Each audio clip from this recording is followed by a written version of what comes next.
Okay, good afternoon, everyone. Welcome to the Board of Education Policy Committee meeting.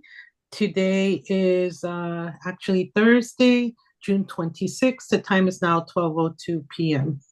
With me today, I have Board Member Janine Randolph.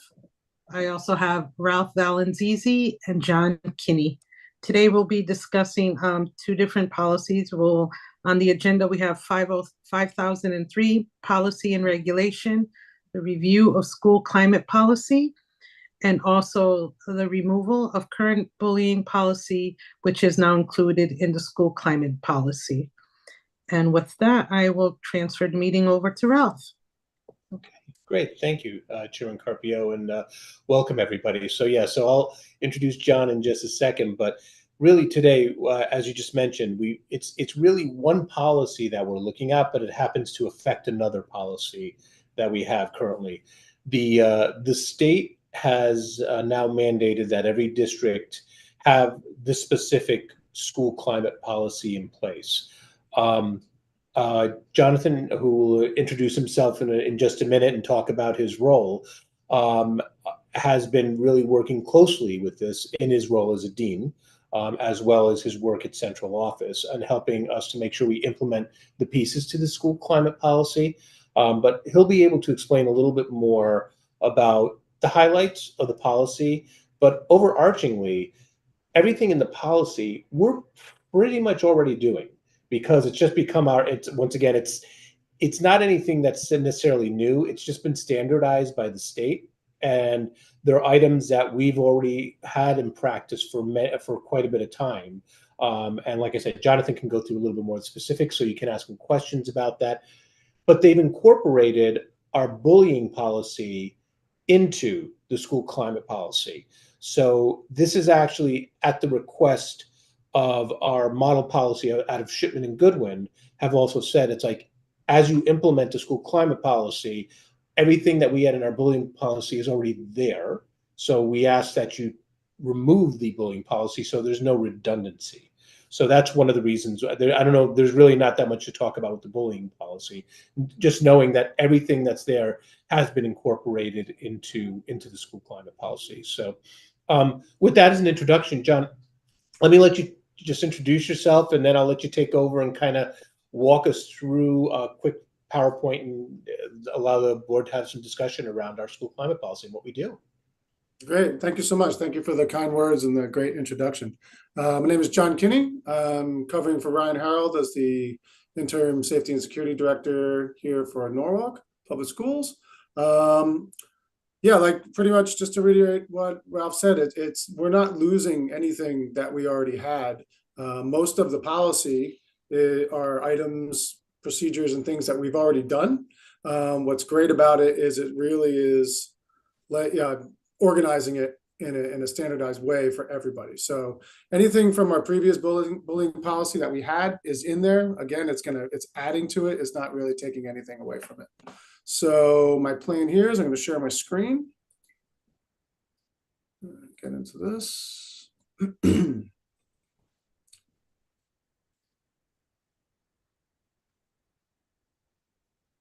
As I go along, if anybody has any questions as I go along, please just speak up. I'd be happy to answer it. There's a lot of information in the policy and the regulations that come with it. So if there's anything that needs clarifying, or you have any questions about anything else about the way we have done it in the past versus going forward, please just jump in and ask. I'll be happy to answer it. And also take questions at the end as well. So my goal here is I just want to walk us through the language, couple new definitions, roles that are in the new policy that we're going to be adopting, and explain it from there. So what we're going to discuss today is the policy statement, some key definitions that I thought are important to know, who the school climate coordinator, the climate specialist, who the climate committee, those people will be, as well as what's going to serve as our school climate survey, the climate improvement plan that's going to be created ultimately, and then the training, funding, and accountability portion of it that comes at the end, as well as the basis of the Connecticut school climate standards that this is all based on. This is verbatim, the policy statement, and I promise I won't read everything, but this one is I felt worth reading. So all schools must support and promote teaching and learning environments where all students thrive academically and socially, have a strong and meaningful voice, and are prepared for lifelong success. Implementation of the following set of guiding principles and systemic strategies will promote a positive school climate, which is essential to achieving these goals. This policy sets forth the framework for an effective and informed school climate improvement process, which includes a continuous cycle of 1, planning and preparation, 2, evaluation, 3, action planning, and 4, implementation, and serves to actualize the Connecticut school climate standards as detailed herein. And I will go through those. The part that's relevant here is the board shall adopt and allocate adequate resources to support the Connecticut school climate policy and adhere to the state regulations set forth in Public Act 23-167. There's a lot of definitions that are in the policy, but the couple that I really wanted to highlight because they change some language from previous policies and or add new ones. The first one, and probably the most relevant, is the bullying definition. It's very similar to the old one, but takes out some key phrases and leaves it pretty open. It's defined as unwanted and aggressive behavior among children's K-12 inclusive that involves a real or perceived power imbalance. It removed repeated, it removed some specific things in that. But the other side to it is that it added a new term for challenging behavior, which is behavior that negatively impacts school climate or interferes or is at risk of interfering with the learning or safety of a student or the safety of a school employee. So as we're going to go through, we're going to see there's forms and stuff involved and procedures involved that use these two definitions pretty exclusively, and I think actually serve it really well. School climate is defined as the quality and character of school life. It references that a lot. And a positive sustained school climate, which is the goal, is the foundation for learning and positive youth development. Sorry, that's a typo. It also refers to restorative practices. Restorative practices are evidence and research-based system-level practices that really focus on constructive relationships, accountability for students, and ensuring that students take action in addressing either challenging behaviors and or bullying. It just puts it into writing. Again, these are things that we've always prided ourselves on incorporating, but it gives us some standards to reach with that. The first role that it defines is the school climate coordinator. The responsibilities of the school climate coordinator is working with all the next role. We're going to learn about the specialists in each school to develop an improvement plan for each school focused on climate, collaborating with all the specialists at each school to address the challenging behaviors and bullying, and also being a resource for that, and making sure that the data that we're ultimately going to be using to create articles and report at the end of the year, assess how we're doing, collecting and maintaining that. The school climate specialist, that's a building level position. It can either be the principal or designated by the principal, but it's important that that person is trained in school climate improvement and or restorative practices. They will be the school climate specialist for that school, and obviously they'll work with the school climate coordinator at the district level to do a few things. Making sure that they're the leader in preventing, identifying, and responding to challenging behavior and bullying, making sure that they're using research-based evidence like restorative practices to address challenging behaviors and bullying, and scheduling meetings for leading the school climate committee, we're going to talk about in a second, and leading the implementation of the school climate improvement plan. So they're the building level leader, what we used to call the Safe School Climate Coordinator. Now this is the new term for it. So John, Yep. I'm sorry. You were just saying that this is called something different. Are these positions, any of these positions, brand new, or they've just been there and we're changing them? So they're redefined, but they're defined as basically the same role. What used to be called this one we're looking at right here, the school climate specialist, I believe the title was the Safe School Coordinator. So it's just a new term for somebody we already had in place. Yeah, go ahead. Yeah, and if I can jump in too. So yeah, Janita, I was just going to say, if you can redefine, like the first position that we talked about is actually what John's serving in right now. So that, being able to cover right now for Ryan, But, and then the second position, if I'm correct, John, is actually what your position was at Jefferson, as we have one in every school. Yeah, To be able exactly. to do this. So it's, Yeah, yeah, no. it's a little bit different terms, but it is work that we're already doing. So. Yep. Yes, but it's important for the public to know that these are not positions that are being created as new. No. Oh, right, yeah, so these are, sorry, let me define that. They're positions that are already, that would be part of a job description. It's not a new position where they'd be hiring or anything. It's somebody who's already in the school. The reason I make sure for the specialist within a building is trained in school climate improvement and restorative practices. So the people that are in different schools are going to serve that role differently. So it may be a dean like myself, or it may be a school social worker, or it may be a teacher, but somebody who has background and ability to work with what's going to ultimately be the climate improvement plan for the building. So it's not a new job per se. It's a role that's already being done. That's part of somebody's job that exists already there, if that makes sense. Yes, thank you. Yes, absolutely. So that's on the building level. Ultimately, they're going to be working with the committee, which I'll talk about in a second. But the ultimate goal is to create the school climate improvement plan. And that's going to be unique to each building. It's going to have the same goals, but it's going to look differently in each building because it's going to depend on the survey that they put out. And the focuses are going to be a little different per building, given the building's specific needs and or challenges. So it's a building specific plan that's developed by the climate committee, who I'll talk about in a second, the specialist, who's the building level leader, and the coordinator, which is what I'm serving at the district level.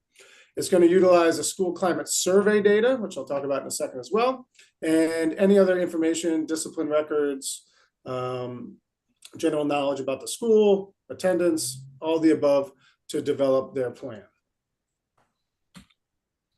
The school climate committee, the specialist is going to be in charge of appointing members of the school climate committee. Each school's climate committee will consist of the specialist, who's going to be a leader. We're going to need at least one certified teacher, member of the bargaining unit. Students, as they say, age appropriate. So, obviously at the elementary level, that might be a little different. You'd have to look to that, but that'll be building level. And families, at least two members of the greater school community, meaning local businesses, people who work with the school, might be public service, whoever they think would serve in that role well. All these people put together are going to be responsible for administering the climate survey, which I'll talk about in a second, analyzing relevant data, any data that they think will contribute to developing the plan, assisting and advising on school climate improvement plan, reporting on challenges, growth, and development, so monitoring it as we go through the years. All right, the school climate survey. This is the guidelines for the timeline and what should be in it. So by January 1st of 26, so 12/31, they want to have each school have collected all their data, put together a plan to be able to bring to the coordinator. Once it is done, once the plan is created, we're going to post that in a way that our school community can view it, review it, go over it. The idea is to prevent and respond to challenging behaviors within the school and be transparent about it. They may choose to put it in their school improvement plan, which I think I will definitely recommend. I think it's an important part. And I think that's sort of the overall aim of this, is to make sure that it's part of the school culture. Just as we focus on academics, we're now focusing on the socio-emotional side as well. Oh, and to mention, sorry, one thing I did fail to mention, we already used the panorama survey in all our schools, which meets all the standards that the policy sets forth in creating the survey. So we don't have to, we already do this, we already use the data. Everybody's very familiar with the data, and it's something we do every year. So when it talks about creating a plan, our panorama survey will definitely 100% serve in that capacity, as well as adding the other metrics that we already do with it. According to the policy, the board shall provide the resources and training to the employees in regards to social emotional learning, school climate, cultural evidence, and research-based interventions, and restorative practices. School climate coordinators shall select, approve the individuals or organizations that will provide such training. Another thing it's asking is the school district should allocate sufficient funding for all the schools, distributed accordingly for the assessment, professional development, school community outreach, training, and technical assistance in regards to developing the plan. These are the school climate standards that are the kind of what's guiding all of this. What you're making sure that your plan, your survey, everything that you're working on rises up to these standards.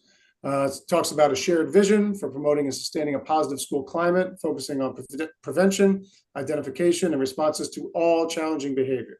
So making sure that we're responding in a uniform way, which I'm going to talk about in a minute, to challenging behaviors and/or reports of bullying. Making sure that it's part of a policy, that we have a sound school environment and a restorative school environment focused on overcoming barriers for teaching and learning. Making sure that we're taking action when it comes to challenging behaviors, not just following, a set of rules and walking away. Making sure that the practices that we're using are identified, prioritized, and supported. Making sure they're not just living on paper. Make sure they're living in our policy and our daily practices. And making sure that our school environment is a place where everyone feels safe, welcome, supported, and included. Making sure our school community creates a restorative system that cultivates a sense of belonging as well. Again, these are things that we're already doing, but we're just, doing and very proud to be doing. Just making sure that, we're keeping records of it and making sure that we're able to show what we're doing. Second half of this is the regulations. How are we going to do all this? This is what we're being charged with to make sure that we're addressing it in a certain way. New language, as before, just a reminder, the bullying definition, challenging behavior is a new term. School climate is the quality and character of school life, and a positive is making sure that that school climate is sustained for learning and positive development. All right, the reporting side of it. This is something that I think is really great because it standardizes reporting across all the schools. It's a way we've always done it in the past, but every school kind of had their own way to do it.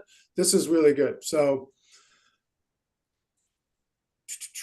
if a report of challenging behavior or bullying comes in from an employee or a parent or another student or anybody, there's a standardized way that they can report it.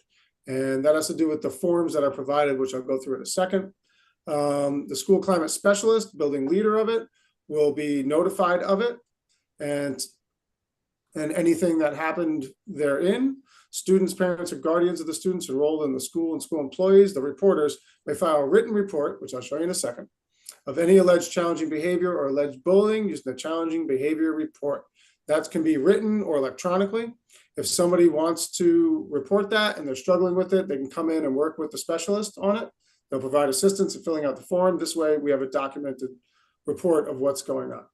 The reporter, whoever reports it, will receive notice of the report within 3 days. So we already respond usually within a day. This mandates that we do it within 3, so that'll all be documented.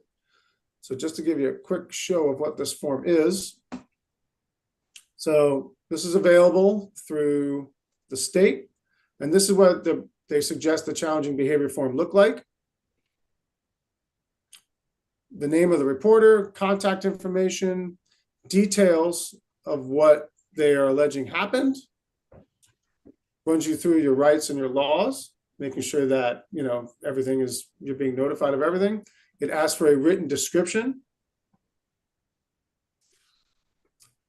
gives you additional information on things that we may want to know about, talks about accompanying quote unquote violations that may have happened or to who it happened to, asks for witnesses, dates submitted. Then there is a response area here. And that's what gets sent back within 3 days. So this is how, so if it, just as an example, if there's a parent that they feel if their student comes home, says something in addition to speaking with admin, they fill out this form, it goes to the specialist, and then we're going to talk about in a second, the investigation will go in from there.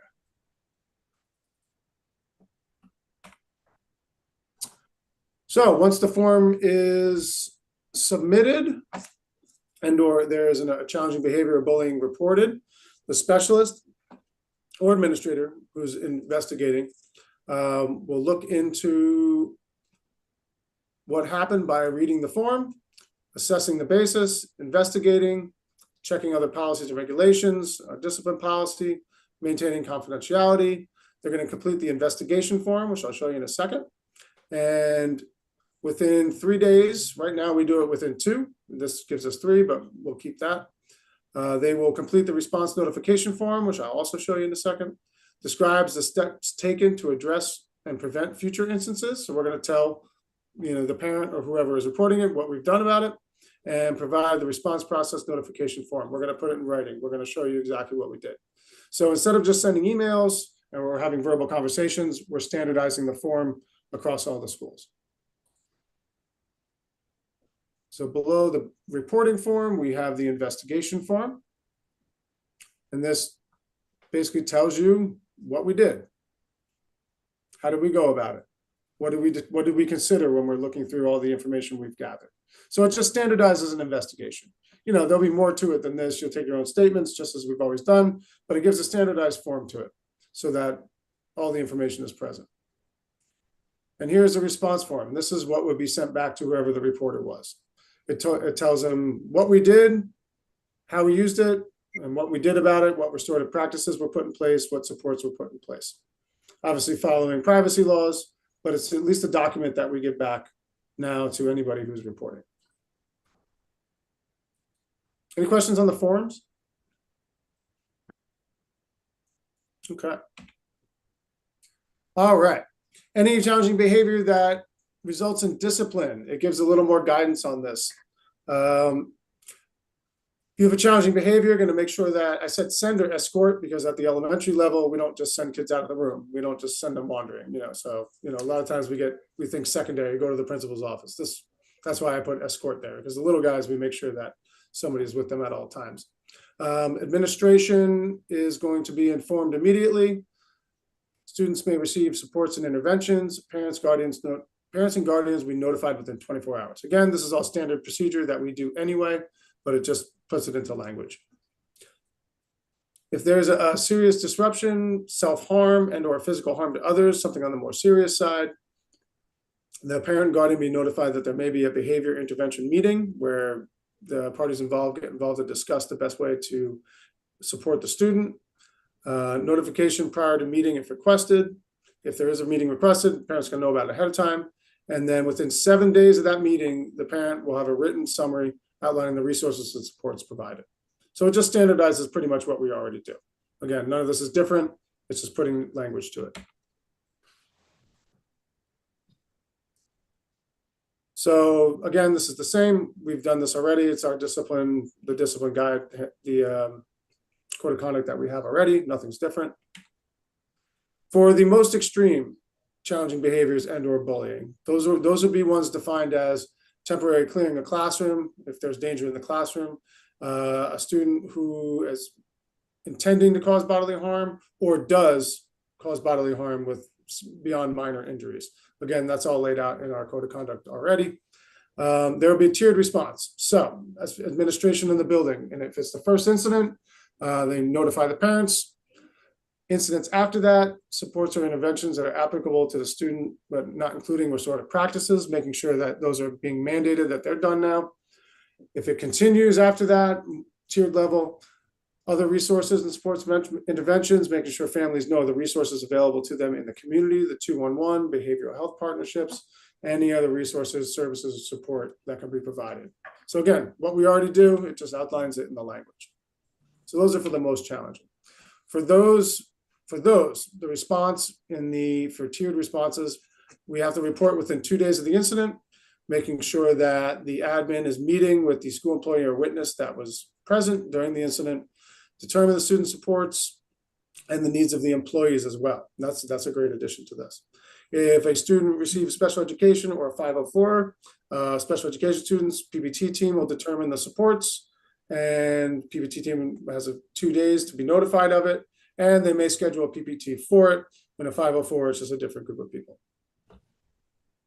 So again, all the same way we've always done it, nothing different. The superintendent annually will report to the board the number of incidents of the most challenging behaviors, those are the ones I just went over, that occurred during the prior year, the grade level and supports and interventions provided for those, and obviously we're maintaining the FERPA confidentiality, not talking about specifics, making sure that you guys understand the numbers and what was done without identifying students. And that's the policy and the regulations in a nutshell. Does anybody have any questions? Can you describe for the public, because I know that sometimes the public says that we're not being transparent, but the FERPA regulations and why we can't discuss those? Yeah, absolutely. So in alignment with privacy laws, especially for minors, names, anything identifiable is not shared with the public. That's private information. That's confidential between the student and their parents and the school building.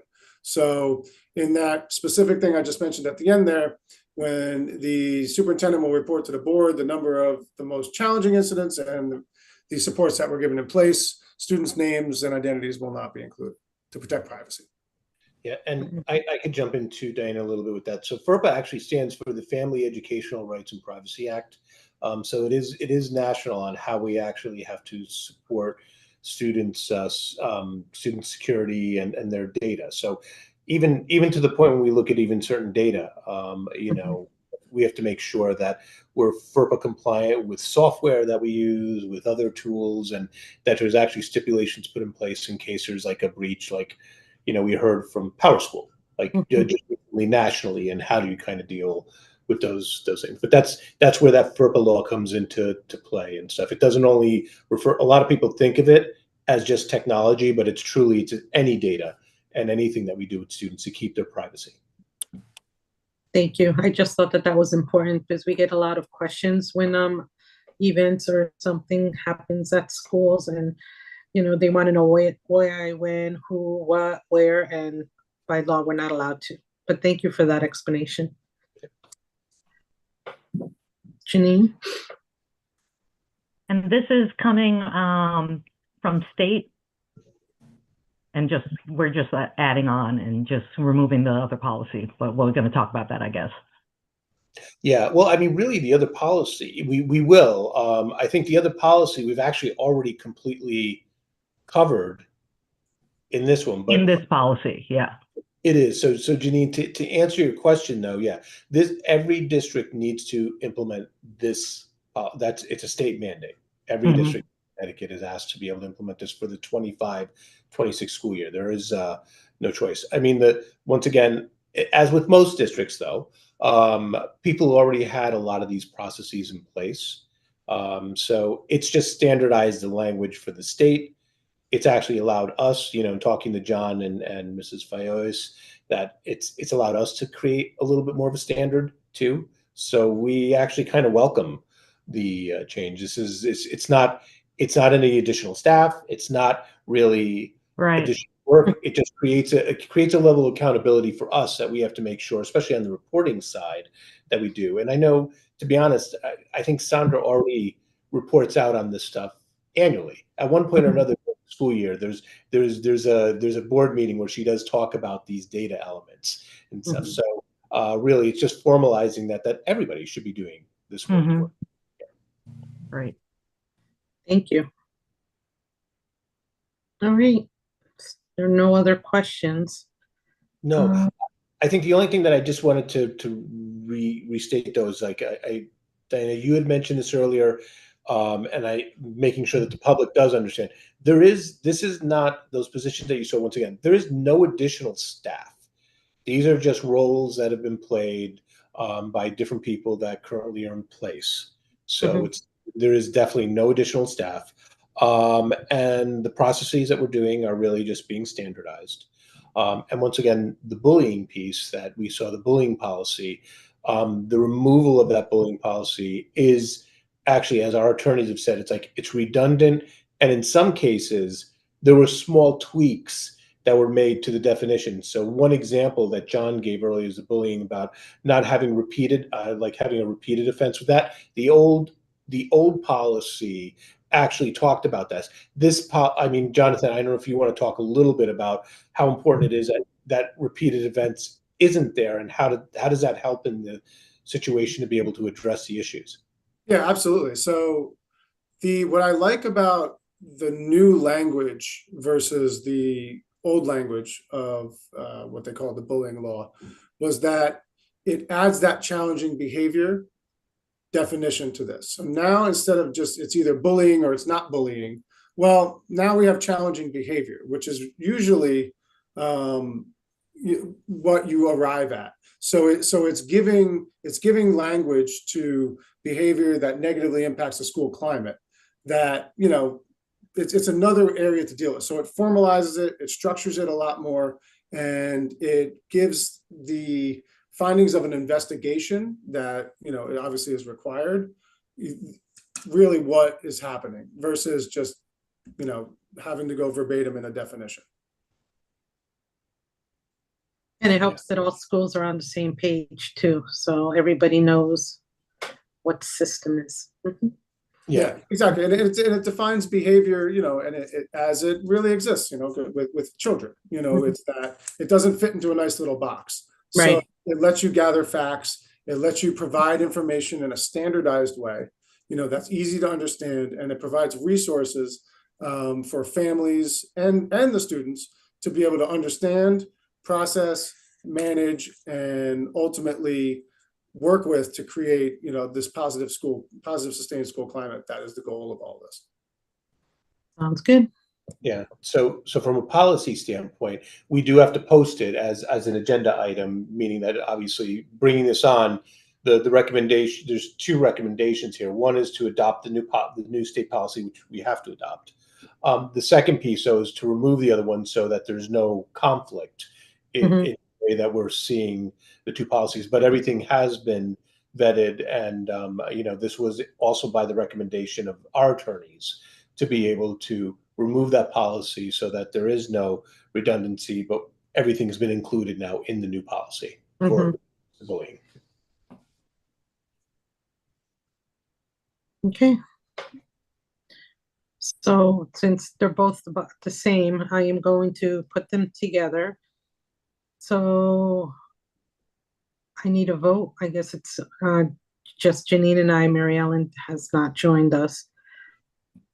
So I need a motion for 5003 policy and regulation review school climate policy, and to put it together with the remove current bullying policy, which is not included in the new school climate policy.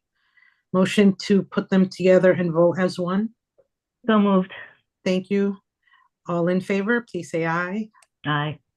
Okay, so that's unanimous. Thank you, both of you. But I did forget, I skipped a section in the agenda, the approval of minutes. So I did not find anything. Janine? I didn't see anything, no. All right, so motion to approve the minutes. So Aye. moved. Thank you. All right, so motion to adjourn. Motion to adjourn. Thank you. Thank you, everybody. Thank you for being here this afternoon, and thank you for having it earlier so that we're not here also at the end of the day. And thank you for all the work. And welcome, John.